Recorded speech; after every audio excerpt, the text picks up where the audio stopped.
Сейчас 2 часа ночи, я сижу в студии.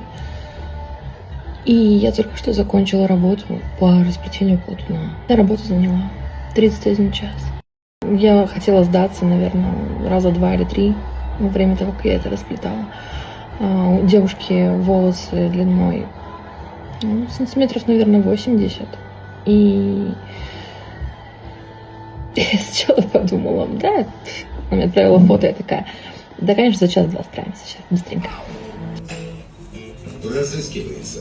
Очень опасно. Сбежала из психиатрической клиники. Так растрогалась, когда она меня поблагодарила за проделанную работу. Но я была рада больше, чем она, потому что этот ад закончился для нас двоих.